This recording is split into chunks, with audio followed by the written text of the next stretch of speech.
Hello everyone, आज अपन पढ़ेंगे error. ये जो एरर्स दे रखे अपन को, ये एरर स्टैटिस्टिक्स के एरर है, ठीक है।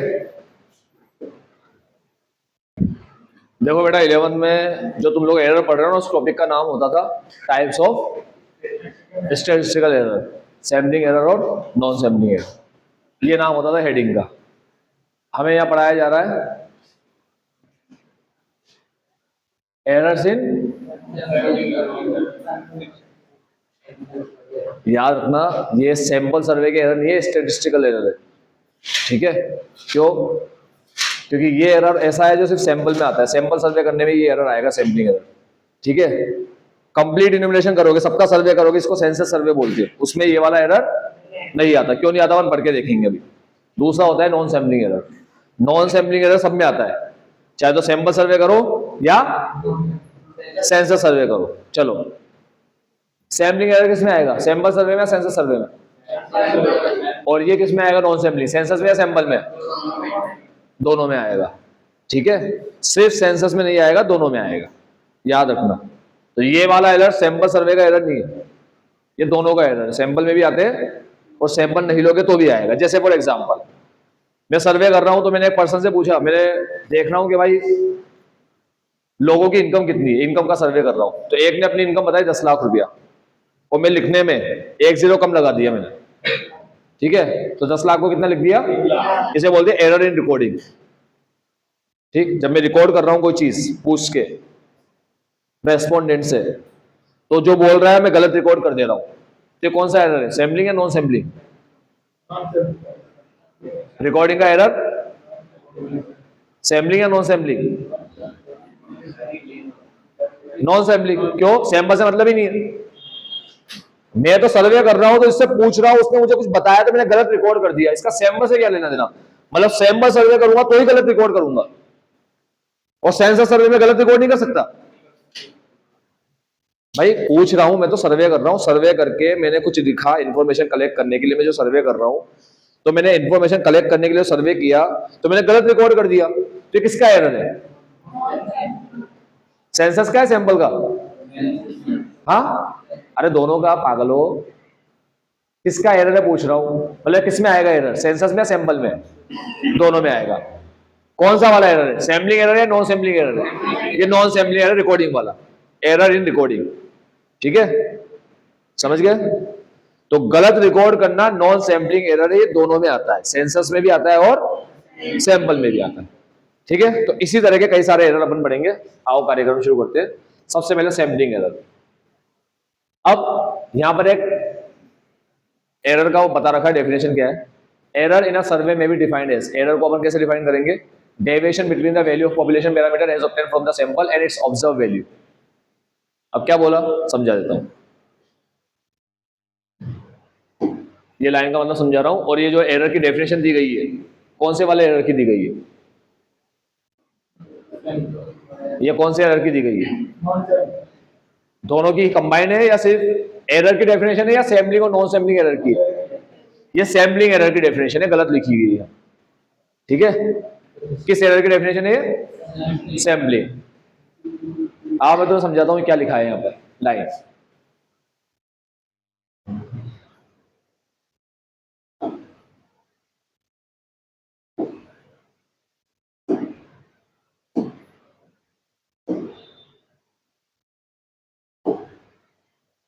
वही मणिपुर के किसान कौन कौन है,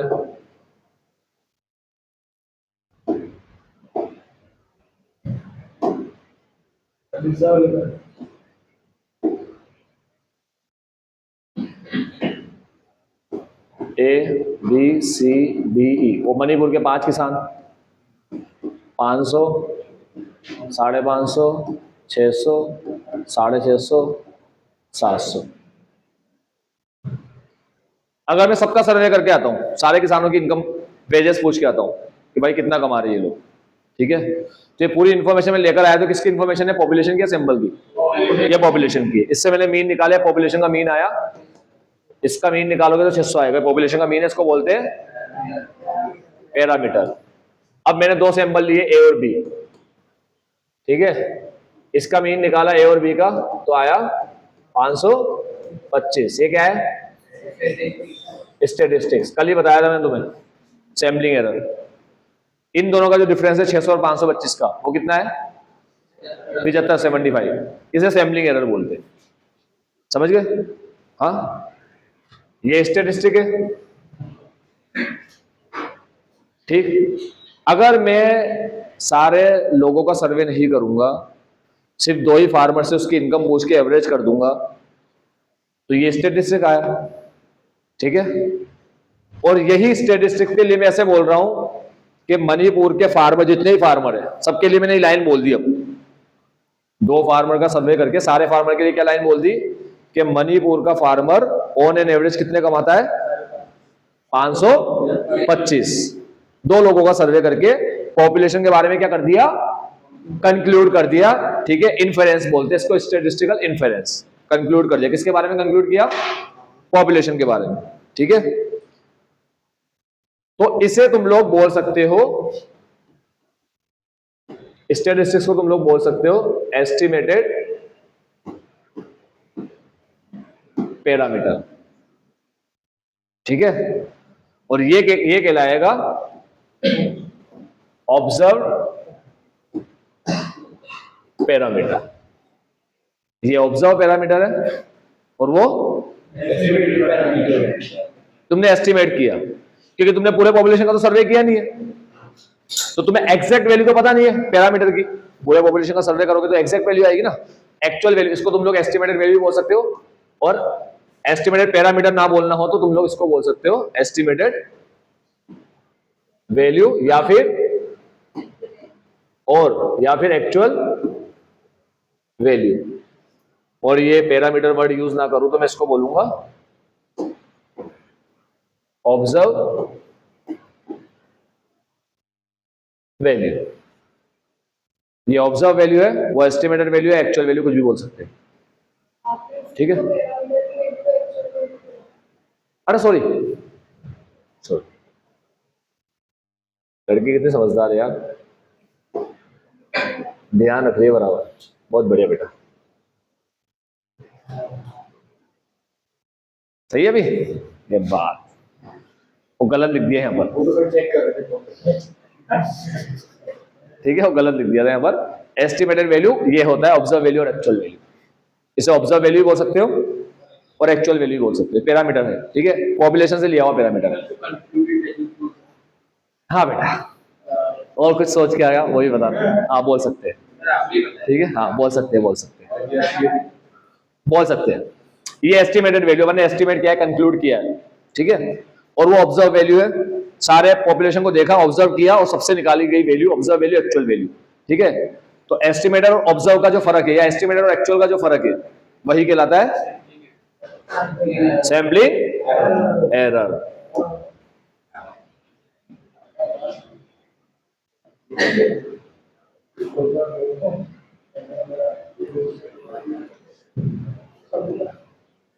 sampling error, it is a difference between sample value and actual value. देखो ये अपना एग्जांपल ही ले रहा है, वो सारा ले लिया किसान फार्मर, 600 आया मीन, सैंपल से लिया हुआ मीन 550 आया, पॉपुलेशन से लिया हुआ मीन और सैंपल से लिया हुआ मीन में जो फर्क आया वो 50 का फर्क आया। ये 50 का फर्क ही कहलाएगा सैम्पलिंग एरर। ये देखो सैंपल से लिए हुए को एस्टिमेट में बोल रहा है और 600 को बोल रहा है ट्रू वैल्यू। ट्रू वैल्यू का मतलब एक्चुअल वैल्यू। ठीक है, तो sample value and actual value का डिफरेंस। सैंपल वैल्यू को अपन कौन सी वैल्यू बोल सकते हैं, एस्टिमेटेड वैल्यू बोल सकते हैं, और एक्चुअल वैल्यू को क्या बोल सकते हो तुम लोग, ऑब्जर्व वैल्यू भी बोल सकते हो। ठीक,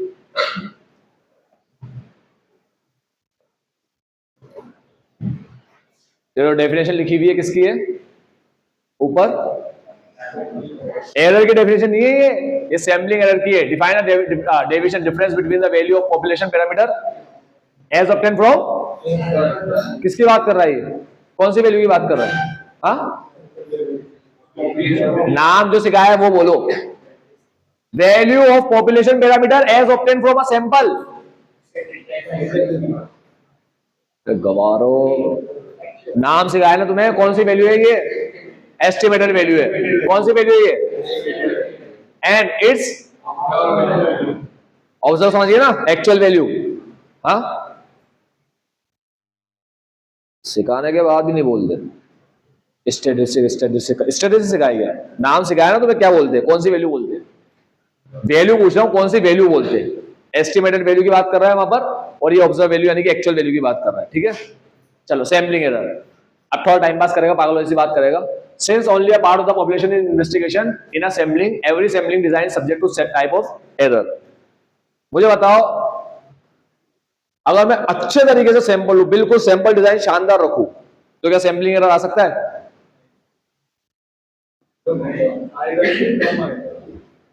आएगा ही सही। याद रखना, एरर के जो चांस होते हैं उसको तुम लोग रिड्यूस कर सकते हो, कम कर सकते हो। ठीक है, एरर आएगा ही सही नहीं, गलत बात बोल रहा हूं, एरर आएगा ही सही नहीं, एरर आने के चांसेस क्या हो जाएंगे? कम हो जाएंगे। ठीक है, जो ज्यादा चांसेस रहेंगे कि एरर नहीं आएगी। अगर तुमने ढंग से सैंपल लिया तो ज्यादा चांसेस रहेंगे एरर नहीं आएगा। तुम लोगों ने अच्छे से पढ़ाई करी फाउंडेशन के अंदर, तो चांसेस किसके बढ़ेंगे? पास के या फेल के? और फेल के कम हो जाएंगे।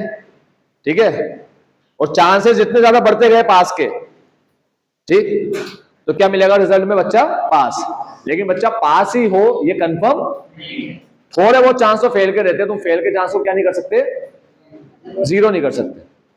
सर कितनी भी अच्छी पढ़ाई कर ले, हाँ कितनी भी अच्छी पढ़ाई कर, सर क्यों ऐसा? अरे भाई 3 घंटे में तुम पेपर दे रहे हो, पैनिक हो जाओ, कुछ भी हो जाए, कोई इमरजेंसी आ जाए, कोई दुर्घटना हो जाए, हम पेपर देने नहीं दिया पाए। और भी फैक्टर है, सारे फैक्टर कंट्रोलेबल होते ही क्या? हम सबको कंट्रोल कर सकते हैं क्या? नहीं। समझ लो बात को। इसलिए अपन रिस्क को कभी भी क्या नहीं बोल सकते कि रिस्क क्या हो जाएगा? जीरो हो जाएगा। ठीक है, तो अच्छी तरीके से सैंपल डिजाइन करूं तो सैम्पलिंग एरर आएगा क्या? तो ये क्वेश्चन ही गलत है।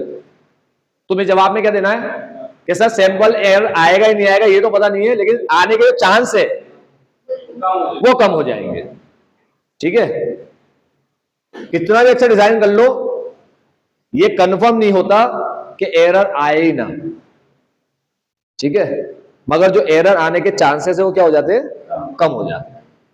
ठीक है, हो सकता है आ भी जाए और हो सकता है ना भी आए।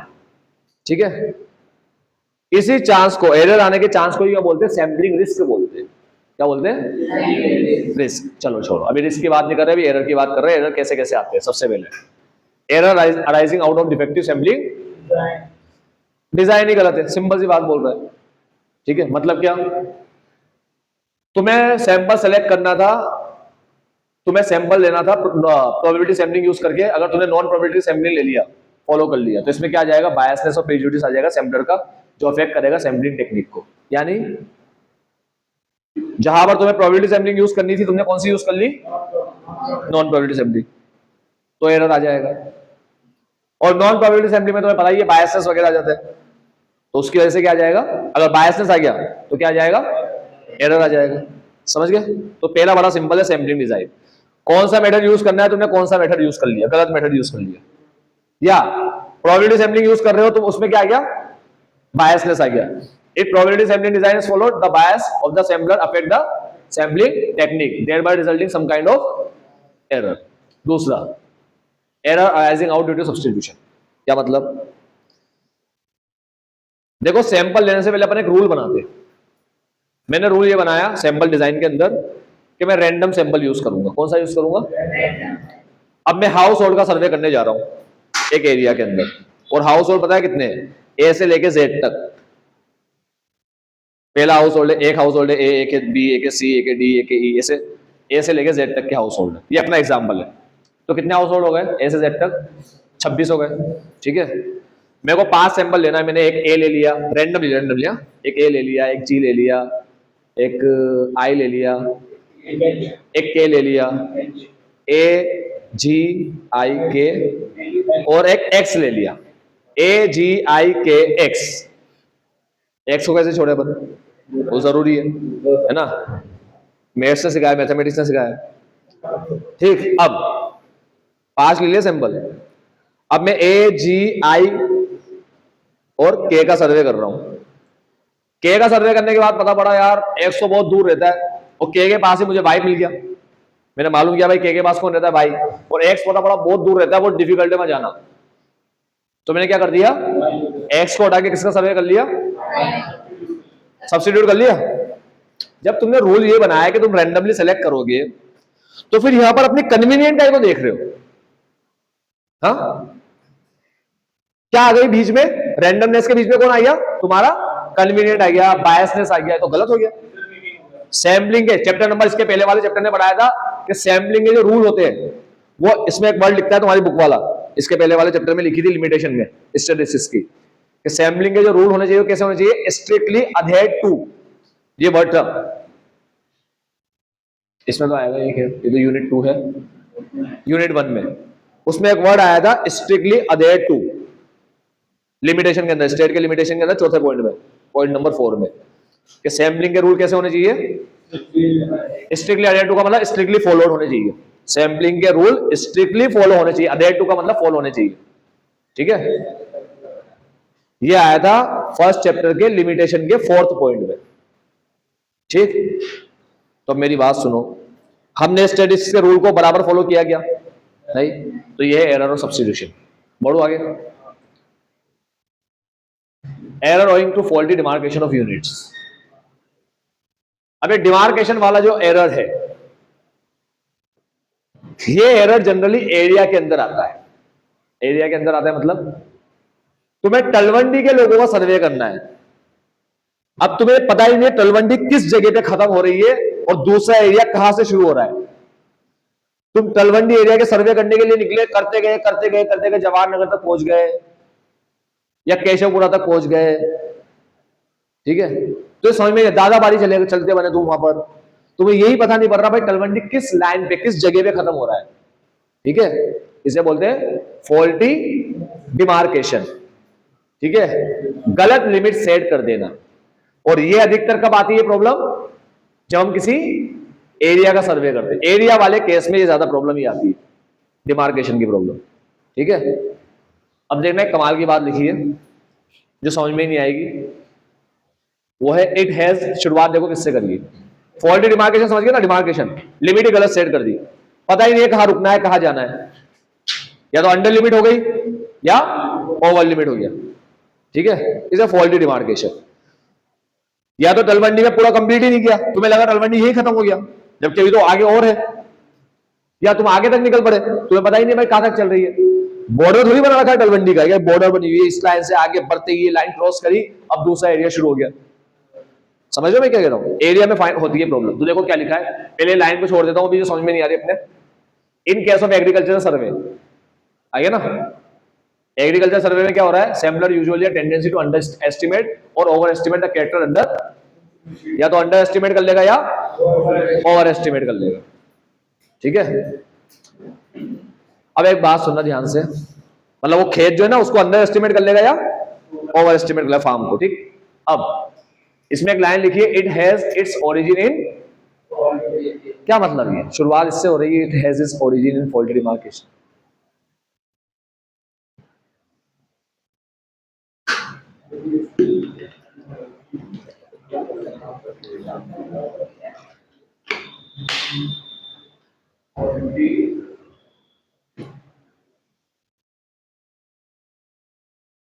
देखो मेरी बात सुनो, तुम्हें किसी कोर्स के बारे में पता पड़ा कि कोर्स बहुत शानदार कोर्स है, इसमें खूब पैसे हैं, अगर अपन कोर्स कंप्लीट कर ले तो अच्छा जॉब मिल जाती है, अच्छा पैसा मिल जाता है। ठीक, लेकिन चक्कर ये पड़ गया कि तुम्हारे पास ये नॉलेज नहीं थी, ये इंफॉर्मेशन नहीं थी कि वो अच्छे कॉलेज से करने पे ही मिलता है, किसी भी कॉलेज से करने पे ये वाली इंफॉर्मेशन तुम्हारे पास नहीं थी। समझ गए, अब तुमने ज्वाइन कर लिया कोई गलत कॉलेज, कर लिया गलत कॉलेज ज्वाइन, हाँ, अब तुमने कोई गलत कॉलेज ज्वाइन किया, और ऐसा कॉलेज है जिसकी कोई वैल्यू ही नहीं है, उसका कोई डिग्री, उसके कोई रिजल्ट देखेगा तो मना ही कर देगा तुम्हें जॉब देने से। ठीक है, फर्जी कॉलेज है वो। अब मेरी एक बात ध्यान से सुनना, जहां तुमने कॉलेज में एडमिशन लिया, तुमने सोचा दिमाग में कि मैं इस कॉलेज में जाऊंगा या मैं इस कॉलेज में एडमिशन लूंगा, ठीक है, बस वहीं से ही एरर की शुरुआत हो गई। ये एरर तब नहीं होगा जब तुम गलत कॉलेज से कोर्स पूरा कंप्लीट कर लोगे। ये तो जहां तुमने सोचा या तुमने एंट्री ली कॉलेज में, वही इसका ओरिजिन है। मतलब क्या? सब्स्टिट्यूशन का एरर कब आएगा? जब मैं एक्स को सर्वे करने नहीं जा रहा, मैंने देखा के पास वाई रह रहा है, तो मैंने कहा वाई से ही पूछ लेता हूं। तो जब मैं वाई से पूछूंगा और एक्स को छोड़ दूंगा, तो जाके ये एरर आएगा। समझ गए? कब आएगा ये एरर? लेकिन जब मैं तलवंडी का सर्वे करने जा रहा हूं कि मैं तलवंडी का सर्वे करूं, मैंने सोचा और मुझे लिमिट ही बतानी है, ठीक है, बस वहीं से ही एरर अकर हो गया। मैं तलवंडी का सर्वे करने जा रहा हूं और मुझे तलवंडी की लिमिट पता ही नहीं है, बस वहीं से ही एरर शुरू हो गया। ठीक है, इसका ओरिजिन ही वो है, फॉल्टी डिमार्केशन। इसका लाइन क्या लिखता है? इसका ओरिजिन किसके अंदर है? Faulty demarcation. मतलब इसका जनरेशन, ये पैदा कब होगा, कहां से पैदा होगा? फॉल्टी डिमार्केशन से ही पैदा हो जाएगा।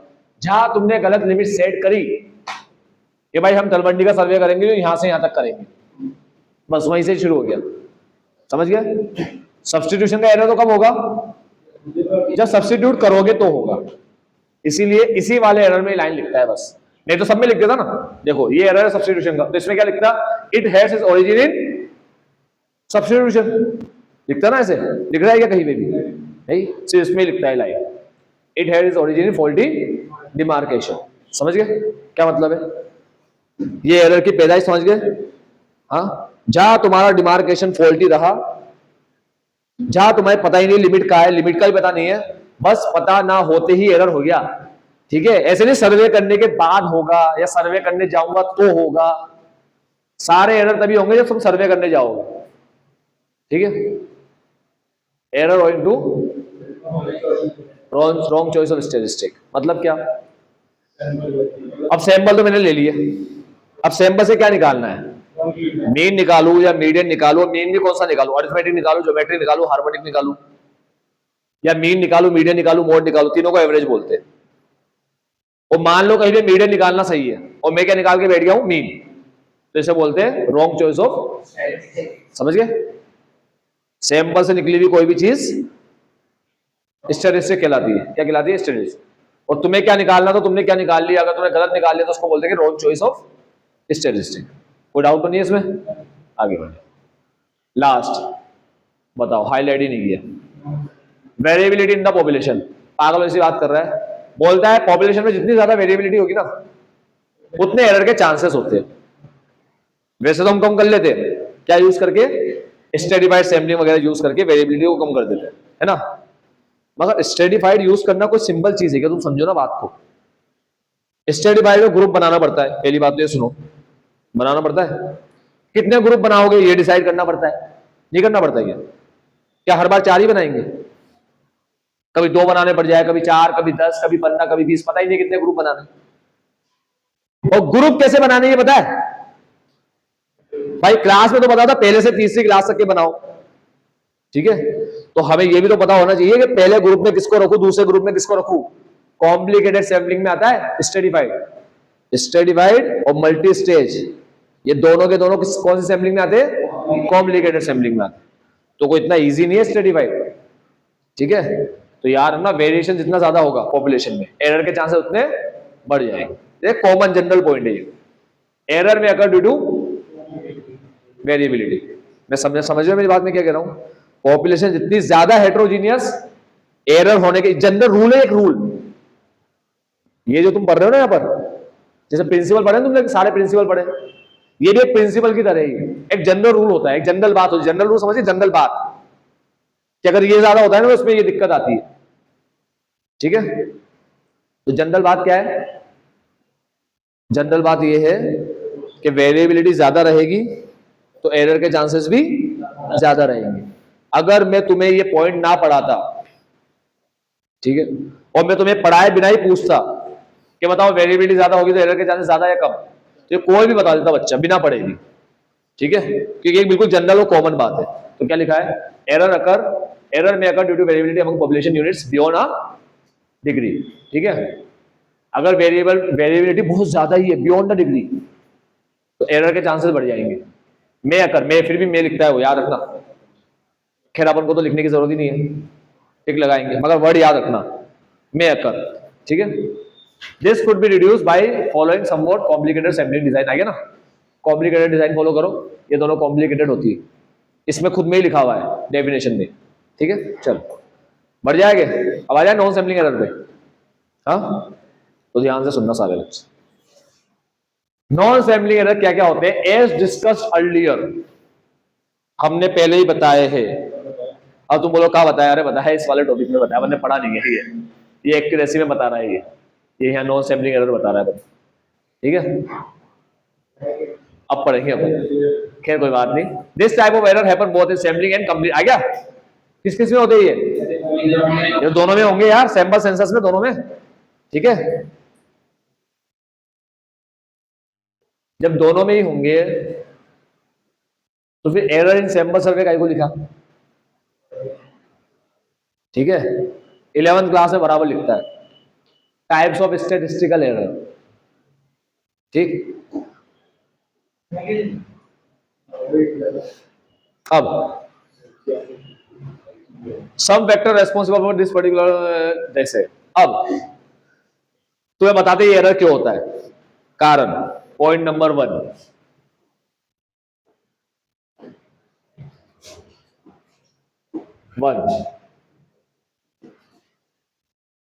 यहां तक 2, 3, 4,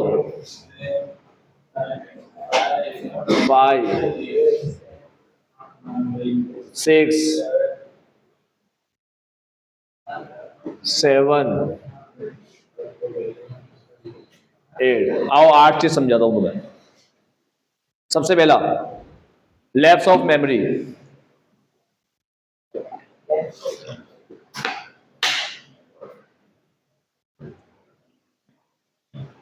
लैप्स ऑफ मेमोरी, तुम भूल गए, याद ही नहीं है, मैं तुम्हारा सर्वे करने आया, मैं तुम्हारा सर्वे कर रहा हूं, ठीक है, मैं तुमसे कुछ पूछ रहा हूं, तुमने कहा यार मेरे को ध्यान नहीं आ रहा यार, मुझे बिल्कुल याद नहीं आ रहा है कब किया था, क्या कब हुआ था, कुछ एग्जैक्ट याद नहीं आ रहा मेरे को टाइम, तो बहुत सारी चीजें ऐसी होती है जो हम भूल जाते हैं, ठीक है, इसे बोलते हैं लैप्स ऑफ मेमोरी। अब ये बताता नहीं लैप्स ऑफ मेमोरी किसकी, इंटरव्यू लेने वाले की, इंटरव्यू लेने वाले को इंटरव्यूअर बोलते हैं, व्यूअर, और जिसका इंटरव्यू लिया जा रहा है उसे इंटरव्यूवी भी बोलते हैं, वीवी, या रेस्पोंडेंट भी बोलते हैं। ये जो बंदा है इंटरव्यूवी, ये कौन है, रेस्पोंडेंट, रेस्पॉन्ड देने वाला, ठीक है। या तो रेस्पोंडेंट भूल गया, अपन कुछ पूछ रहे हैं उसको याद ही नहीं है बात, है ना, भूलना तो नॉर्मल बात है, लैप्स ऑफ मेमोरी, अभी अपन पढ़ के भूल जाएंगे, ठीक है।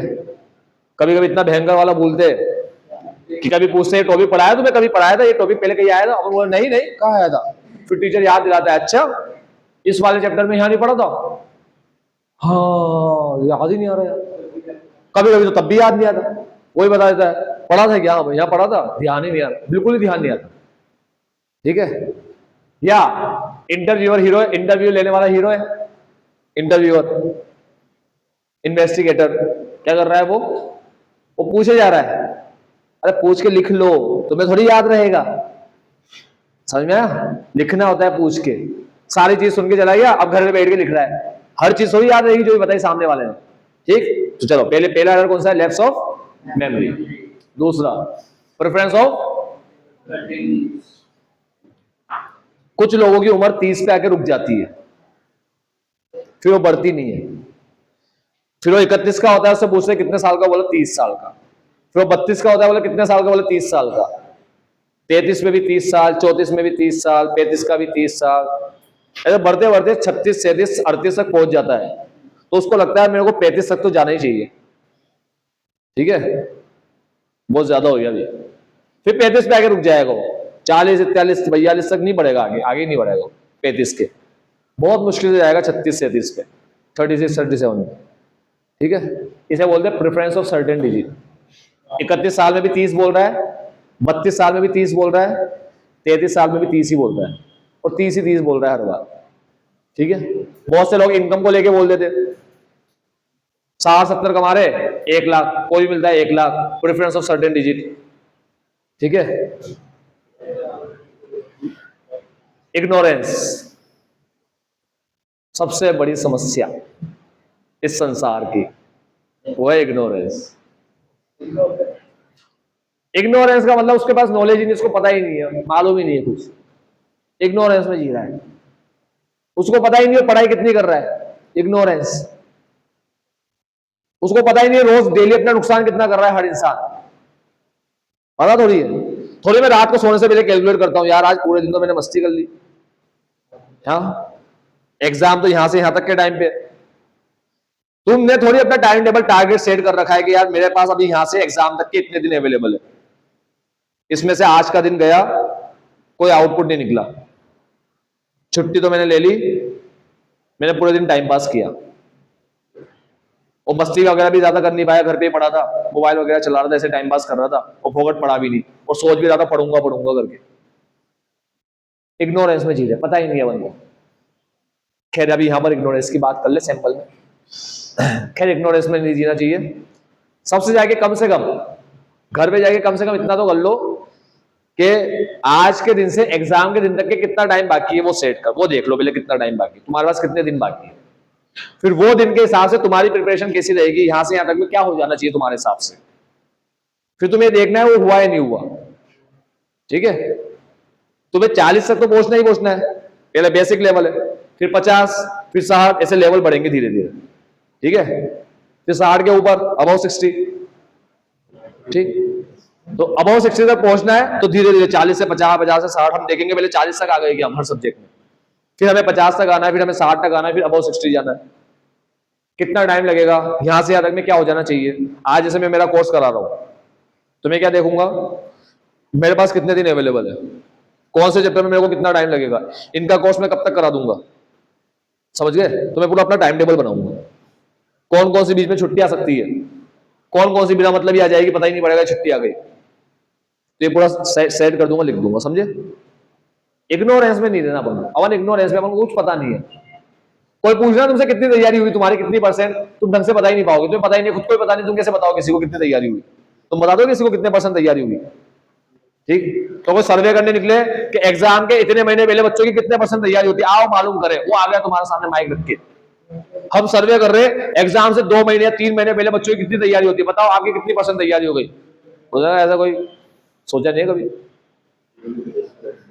तो क्या है ये, लैप्स ऑफ मेमोरी नहीं है, इग्नोरेंस है, पता ही नहीं है। लैप्स ऑफ मेमोरी क्या करेगा, लैप्स ऑफ मेमोरी तो उसको बोलते जिसके बारे में तो पहले पता था अब भूल गए तुम, समझ रहे हो। इग्नोरेंस समझ में आया क्या होता है। चल, सर्वे नहीं कर पाया वो बेचारा, सबके पास माइक लेके जा रहा है, बेटा आपकी कितनी परसेंट तैयारी हुई, इसने कहा मैंने भी कभी सोचा नहीं। नॉर्मली सोच रहे तुम लोग, मैं क्वेश्चन तुमसे पूछ लिया, बता दो किसी को पता हो तो कितने परसेंट तैयारी हुई तुम्हारी, कोई बता दे दो। ठीक है, ये तो तुम्हें एक अंदाजा बोल दो कि हम कम से कम बोलेंगे, अच्छा लगेगा, क्योंकि अभी बहुत कम टाइम है और हमने अभी कुछ करा ही नहीं है। ठीक है, हाँ, तो सेफ प्ले करोगे अभी तुम लोग, कोई 10 बोलेगा, कोई 15 बोलेगा। एक्चुअली जो भी बोल रहे हैं ना 10, 15, 20, ये जो भी बोल रहा है, ये वो सोच समझ के या एस्टिमेट करके नहीं बोल रहा, वो देख करके नहीं बोल रहा कि मैंने यहां से यहां तक के चैप्टर अच्छे कर लिए तो मैं उसके हिसाब से इतनी हो गई या इतनी हो गई, ऐसा सोच के नहीं बोल रहा। चलो, इग्नोरेंस हो गया। इग्नोरेंस के बाद आते हैं साइकोलॉजिकल फैक्टर, लाइक सेलिब्रिटी के पास एक वैन होती है, वैन, उस वैन को बोलते हैं वैनिटी वैन। सब कुछ होता है, टोटल फैसिलिटी अवेलेबल होती है उसमें, वही तैयार या मेकअप वेकअप सब हो जाता, पूरा घर बना होता है शानदार। ठीक है, दूसरा घर होता है सेलिब्रिटीज का, और हर सेलिब्रिटीज की अपनी खुद की वैनिटी वैन होती है, वहीं रहते हैं वो लोग, वहीं पड़े रहते हैं, दूसरा घर है उनका वो। बल्कि बोलो तो प्राइमरी घर तो वही है, अपना घर तो सेकेंडरी होता है उनका, बड़े बड़े जो बंगले बना लिए होते हैं फोकट के। अब वैनिटी का मतलब होता है कोई चीज बड़ा चढ़ा के बताना, वाहवाही लूटने के लिए। 5-6 दोस्त बैठे, और कैसे चलता है सबका काम, अरे बढ़िया चल रहा है यार, हमारा ही बढ़िया चल रहा है। एक ने कितने कमाता है, मैं 2.5 लाख रुपया महीना कमा लेता हूँ, 2-2.5 लाख तो कमा ही लेता हूँ। एक ने कितने कमाता है, तो 1.5 लाख रुपया, एक ने कहा 2 लाख रुपया, अब एक बच रहा है, ये 30,000 कमाता है। अब इसने कहा यार 30,000 बोलूंगा तो अभी सब हंसेंगे, उसने कहा मैं भी 1 लाख कमा लेता हूँ, ठीक है, बिना मतलब। दूसरा नंबर पूछ रहा हूं भाई, कितने नंबर आए? ठीक, तो बोले 50 नंबर आए होंगे, तो ज्यादा तो नहीं आया, 80 आए बस। मैं 80 तो अच्छे, हाँ मतलब ज्यादा नहीं आया, 80 आए। ठीक है, तो ये क्या कर रहा है, बड़ा चढ़ाकर बता रहा है सर 95 97 ही आए।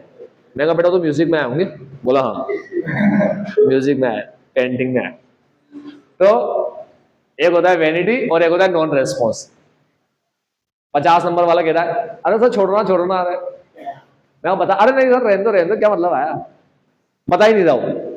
इसे बोलते हैं नॉन, या तो बड़ा चढ़ा कर बताना वेनिटी, या बताया नहीं नॉन रेस्पॉन्स, नहीं बता रहा हूं।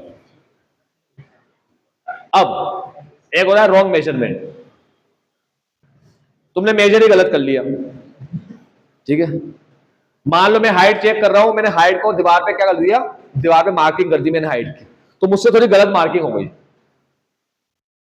तो मैंने सबके मेजरमेंट क्या ले लिया, हाइट के गलत ले लिए, रॉन्ग मेजरमेंट। चलो कम्युनिकेशन गैप, छोड़ो इसको। इनकम्प्लीट कवरेज, इनकम्प्लीट कवरेज समझाना है कि इनकम्प्लीट कवरेज, जितना एरिया कवर करना चाहिए था अपन ने कवर ही नहीं किया उतना एरिया।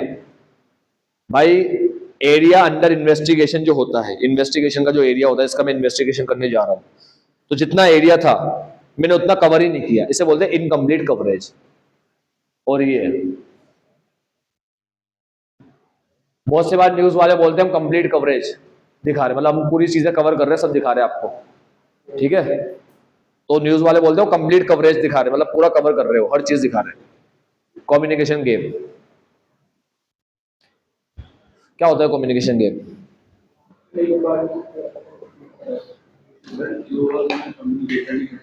देखो जल्दी समझा देता हूं, कम्युनिकेशन में दो पार्टी होती है, एक होता है सेंडर, एक होता है रिसीवर। ठीक है, तो सेंडर रिसीवर को जो समझाना चाह रहा है, बताना चाह रहा है, रिसीवर भी वो समझ जाए, समझ के रिप्लाई दे। ठीक है, तो इसे बोलते हैं कम्युनिकेशन क्या हो गया, कंप्लीट। ठीक, लेकिन अगर कम्युनिकेशन करने का जो पर्पस है पूरा ही ना हो पाए, सेंडर रिसीवर को जो समझाना चाह रहा है वो कुछ और समझ ले और समझ के कुछ उल्टा रिप्लाई दे दे या कुछ गलत रिप्लाई दे दे, वो समझा ही नहीं क्या पूछा था उससे, तो इसे बोलते हैं कम्युनिकेशन गेम। समझ गए? तो इन्वेस्टिगेटर कुछ क्वेश्चन पूछ रहा है और रेस्पोंडेंट कुछ गलत समझ के आंसर दे रहा है, वो समझ नहीं पा रहा कि भाई किस कॉन्टेक्स्ट में पूछ रहा है या क्या पूछना चाह रहा है, और कुछ उल्टा सीधा समझ के उसे जवाब दे दिया। ठीक है, या इन्वेस्टिगेटर ने इंग्लिश में पूछ लिया, रेस्पोंडेंट को कुछ खास समझ में आया नहीं, उसको शर्म आई मैं ऐसे बोलूंगा मेरे को इंग्लिश नहीं आती, उसने ले देके कुछ भी जो मन में आया जवाब दे दिया, इसे बोलते हैं कम्युनिकेशन गेम। तो जितने भी तुमने एरर पढ़े ये सैंपल सेंसस दोनों में आ सकते हैं, सर्वे करने में आ रहे हैं तो चाहे तो सेंसस सर्वे करो या सैंपल सर्वे करो। समझ गए सारे एरर? हटा दो इसको। कंपेरिजन बिटवीन सैंपल और सेंसस, जल्दी से निपटा दे इसको। इन मोस्ट केसेस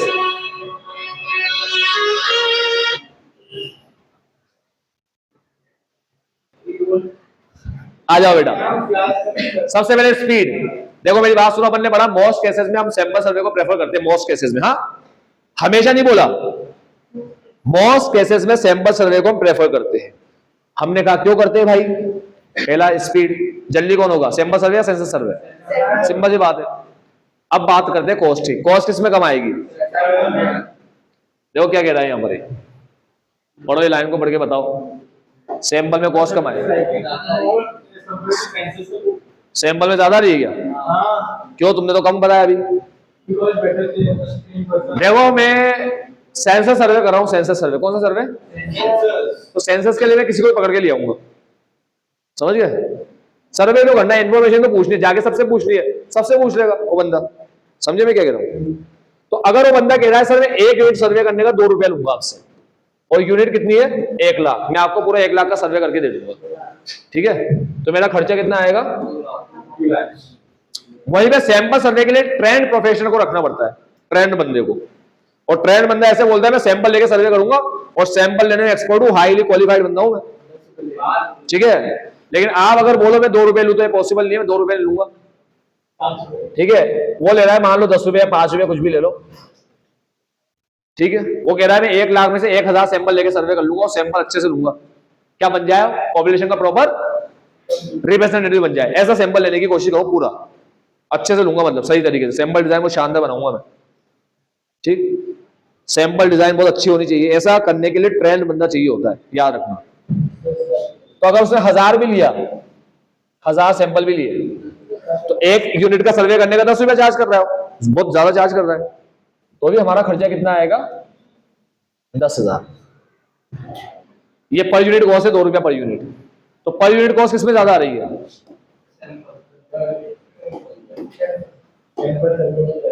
सेंसस में ज्यादा आ रही है या सैंपल में पर यूनिट कॉस्ट ज्यादा आ रही है, टोटल कॉस्ट कम आ रही है। The cost of collection of data on each unit per unit in case of sample survey likely to be more as compared to census. क्यों, because better trained personnel are employed for conducting a sample survey. When it comes to total cost, जब total cost की बात आएगी, sample survey is likely to be less expensive. समझ गए? अब reliable कौन है, सेंसस या सैंपल, कौन reliable होगा, किस पे ज्यादा भरोसा करोगे, मजदूर पे या ट्रेंड बंदे पे, सिंपल सी बात है, क्योंकि सैंपल, भैया सैंपल सर्वे ज्यादा रिलायबल रहेगा। क्यों रहेगा रिलायबल, पहला ट्रेन इन्यूमरेटर्स, डेटा सुपरविजन, वो ट्रेन बंदा कर रहा है, उसका सुपरविजन बहुत अच्छा रहेगा। ठीक है, अच्छे से ओवरसी करेगा एक एक चीज को।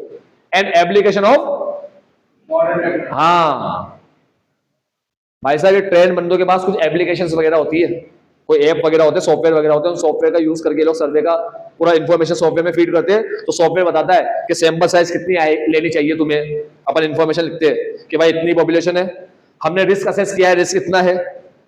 ठीक है, तो कुछ इंफॉर्मेशन अपन उसको प्रोवाइड करो, तो इंफॉर्मेशन के बेसिस पर, सुन रहे हो, इंफॉर्मेशन के बेसिस पे नहीं, इंफॉर्मेशन के बेसिस पे सैंपल साइज डिसाइड करता है कौन, सॉफ्टवेयर, सैंपल साइज। और सैंपल साइज बताकर उसके सामने ये भी बता देगा कि सैंपलिंग एरर कितना आएगा। ठीक है, और अगर तुम्हें सैंपलिंग एरर कम करना है तो तुम सैंपल साइज बढ़ा दो।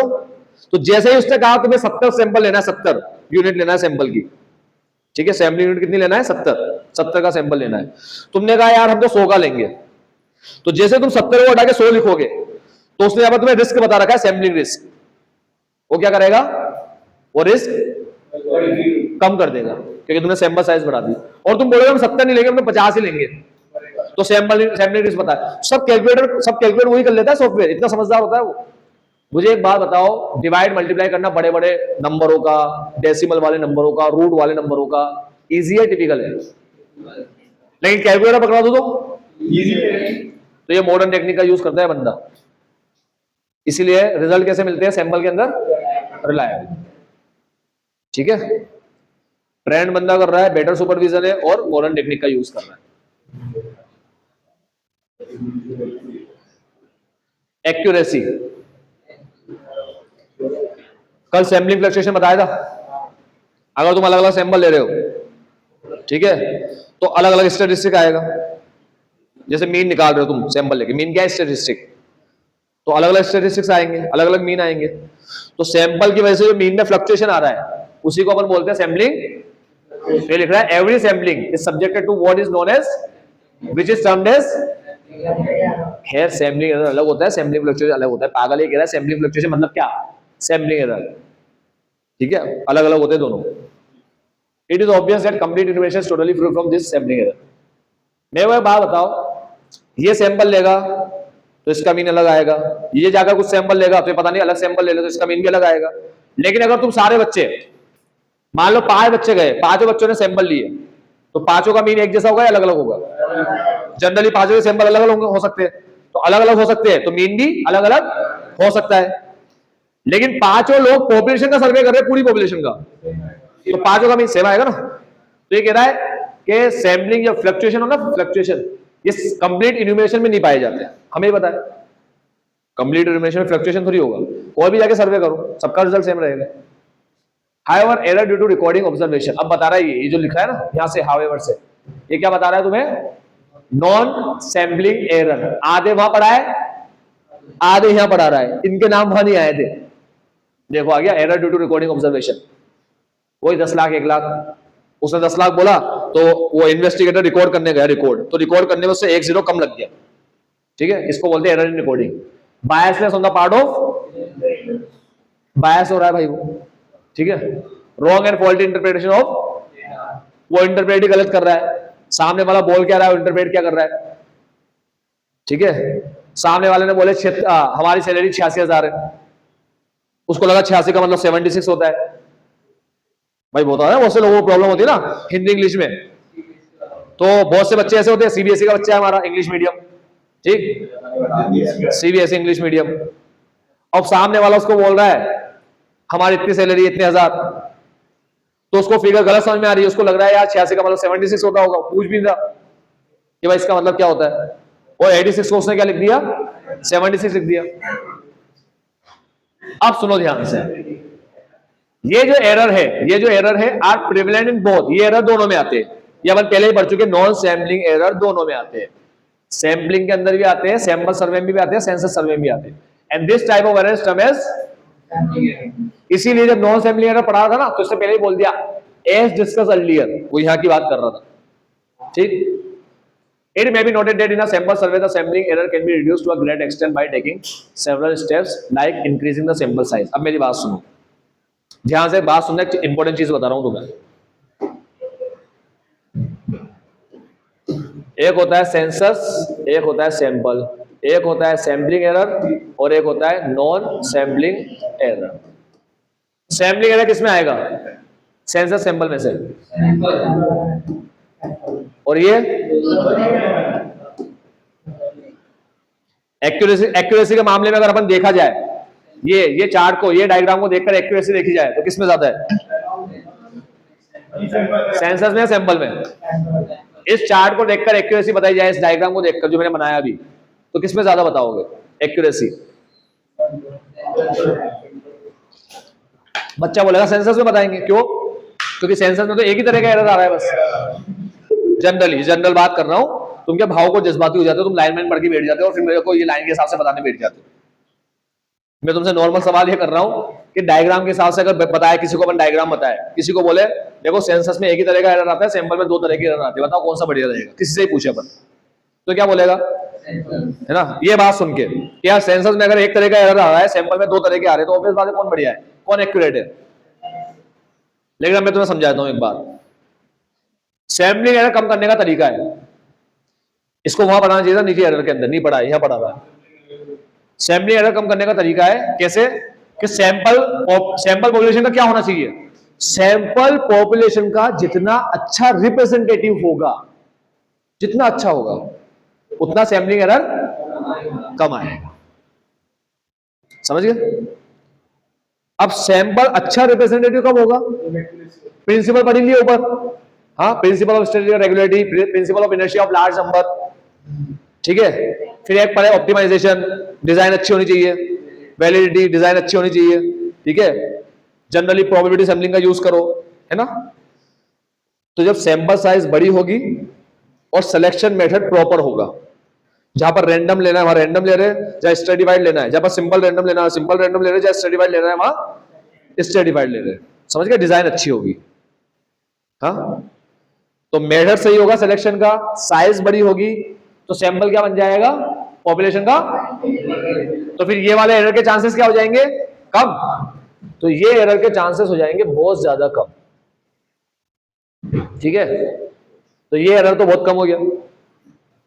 और क्योंकि यहां पर तो मजदूर होता है सेंसस में, और यहां ट्रेंड बंदा होता है सैंपल में, ट्रेंड बंदा, तो मुझे बताओ नॉन सैम्पलिंग एरर के चांस मजदूर से ज्यादा होंगे ट्रेंड से? एरर ज्यादा किससे होंगे, मजदूर से या ट्रेंड बंदे से? इससे ज्यादा होंगे। यहां पर ये एरर भी कम होंगे, एक तो ट्रेंड बंदा है, दूसरा प्रॉपर प्लानिंग से ढंग से काम किया जाए और कम हो जाएंगे, तीसरा नॉन सैम्पलिंग एरर के अंदर जब सैंपल में मैं सर्वे कर रहा हूं 1000 यूनिट की और सेंसस में मैं सर्वे कर रहा हूं 1,00,000 यूनिट की, तो मुझे सिर्फ यूनिट से ही बता दो कि नॉन सैम्पलिंग एरर चांस किस में ज्यादा रहेंगे? सेंसस में। यहां और कम रहेंगे।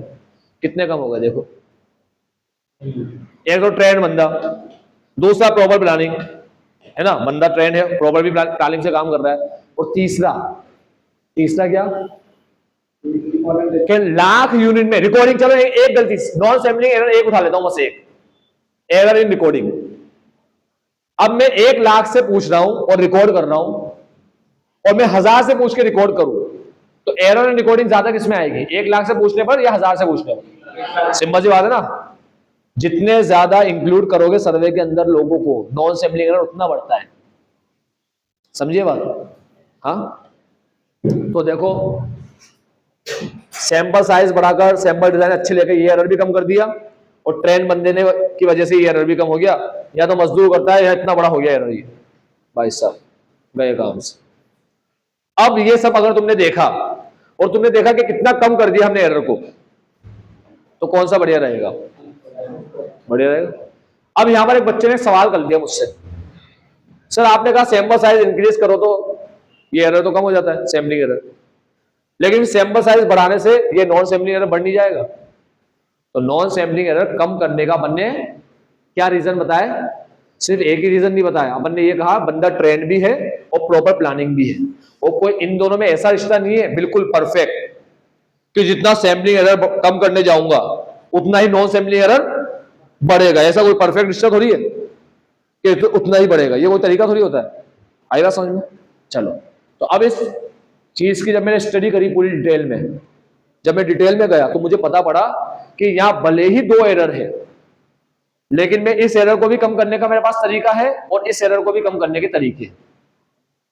यहां पर भले ये एरर नहीं है, मगर ये वाला एरर इतना ज्यादा है कि एक्यूरेसी को क्या कर देता है? बिल्कुल कम कर देता है। इसलिए अपन ऐसे बोलते हैं कि किसमें एक्यूरेसी ज्यादा आती है? सैंपल। किसमें ज्यादा आती है? सैंपल। यहां पर 2 एरर है, मगर दोनों को कम करने के बहुत अच्छे तरीके हैं। यहां पर एक ही एरर है, मगर वो इतना भारी एरर है कि सब पे ही भारी हो जा रहा है, और कम करने का कोई खास तरीका इसमें नहीं है, क्योंकि मजदूर कर रहा है काम, ट्रेंड बंदा भी नहीं है। इसलिए एक्यूरेसी ज्यादा किसमें मिलेगी? सैंपल वाले में, क्योंकि ट्रेंड बंदा काम कर रहा है, विश्वास उस पर ज्यादा रहेगा, वो एक्सपीरियंस बंदा है, वो पहले कई बार कर भी चुका है वो काम। ठीक है, आई बात समझ में? पक्का? चल, क्या लिखा है आगे? It may be noted that sample survey sampling error can be reduced to a great extent by taking several steps like increasing sample size, adhering to a probability sampling design strictly and so on. वापस आ गया adhering to, यानी कि follow करेंगे, strictly follow करेंगे। क्या strictly follow करेंगे? probability sampling design को। The non-sampling error also can be contained to a desirable degree by a proper planning. इसको भी कम कर सकते हो by proper, which is not possible feasible in case of, यहाँ पॉसिबल नहीं, proper planning possible नहीं है।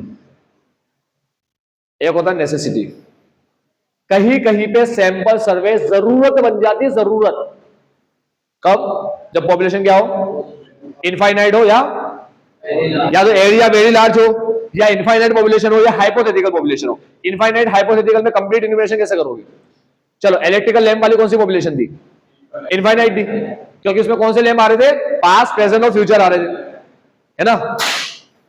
आहूजा कह रहा था हमारे बल्ब 1500 घंटे चलते हैं। हमने कहा कौन से वाले की कह रहा है? बोला जो बना चुका, वो जो बना रहा हूं, वो जो आगे बनाऊंगा, वो सारे बल्ब की कह रहा हूं। सिर्फ जो बना रहा हूं उसकी नहीं कह रहा, जो बन के रेडी है उसकी नहीं कह रहा, जो आगे ही बनाऊंगा मैं सबकी कह रहा हूं। तो पॉपुलेशन क्या हो गई? पास्ट, प्रेजेंट, फ्यूचर, यानी कि इनफाइनाइट। यहां पर सेंसस सर्वे कर सकता हूं, वो अगर करने भी गया तो पता है कैसे होगा? सारे बल्ब ले लेके टेस्ट करूंगा, तो आहूजा वाला क्या बोलेगा? टेस्ट करने के लिए बल्ब बना रहा हूं मैं, कि बेचने के लिए बना रहा हूं? सारे टेस्ट कर लूंगा कि मैं? बेचेगा क्या हो? सैंपल लेके, थोड़े बहुत बल्ब लेके टेस्ट करूंगा, लैंप लेकर टेस्ट करूंगा। समझ गए मेरी बात? वहां तुम सैंपल ही ले सकते हो। मंजू वेरी की सोसाइटी, अगर वहां थोड़े बहुत लोग रहते, इजी है करना, तो सेंसस कर लो, क्योंकि मंजू वेदी की सोसाइटी में रहने वाले लोग फाइनाइट पॉपुलेशन कहलाते हैं। ठीक है, हाइपोथेटिकल में भी क्या यूज करते हैं अपन? सैंपल। हाइपोथेटिकल क्या है? पॉइंट को इनफाइनाइट टाइम टॉस करना। ऐसे दिमाग में आ गई बात, रियल में तो पॉसिबल नहीं ना, कोई करेगा बैठ करके? हाँ, पैदा होते ही टॉस करना शुरू कर दिया उसने, अब मरते दम का टॉस करेगा, वो बोलेगा मैं रोको मत मेरे को, मैं टॉस ही करता रहूंगा, नहीं ना? ठीक है, तो देखो क्या लिखा है, sometimes sampling become necessary when it comes to a destructive sampling. बोल रहा है लैम्प के केस में सैंपल लेना पड़ेगा, हाइपोथेटिकल पॉपुलेशन होगी तो सैंपल लेना पड़ेगा। ये लैम्प का जो केस इसने लिखा है, बल्ब का जो केस इसने लिखा है, प्यारे बच्चों मेरी बात ध्यान सुन लो, क्या लिख लो, इनफाइनाइट पॉपुलेशन में तुम्हें क्या लेना पड़ेगा? सैंपल। इनफाइनाइट और वेरी लार्ज पॉपुलेशन में क्या लेना पड़ता है? सैंपल। इसने इनफाइनाइट को लिखा नहीं है, लैम्प लिख दिया, वो लैम्प वाली पॉपुलेशन इनफाइनाइट है। अब बता रहा है हाउ एवर, लेकिन एक बात और सुन लो, कहीं कहीं पे सेंसस की भी जरूरत पड़ती है। जैसे अगर मुझे हर एक यूनिट की क्या चाहिए, हर एक यूनिट की चाहिए, तो कौन सा सर्वे कराएंगे? सेंसस सर्वे। सरकार भी कराते हैं, सेंसस ऑफ इंडिया, जनगणना, हर एक यूनिट का कंप्लीट इंफॉर्मेशन। दूसरा, एरिया साइज बिल्कुल कम है, साइज लार्ज, अब थोड़े बहुत ही लोग हो या थोड़ी बहुत ही पॉपुलेशन हो तो क्या कर लो, पॉपुलेशन समझ गए तुम लोग, इंसानों की बात नहीं कर रहे हैं यहाँ पर, जो भी हम चेक करने जा रहे हैं उसको पॉपुलेशन बोल रहे हैं, तो थोड़ी बहुत ही पॉपुलेशन तो कौन सा सर्वे कर लो, सेंसस ही कर लो, सैंपल का कर रहे हो उसमें। दो केस बता दिए, तीसरा बहुत शानदार बता रहा है, तुम्हारी आत्मा खुश हो जाएगी पढ़ते ही। If the occurrence of just one defect may lead to complete destruction of the process as in an aircraft, we must go for complete elimination। क्या मतलब समझ में आया? हाँ,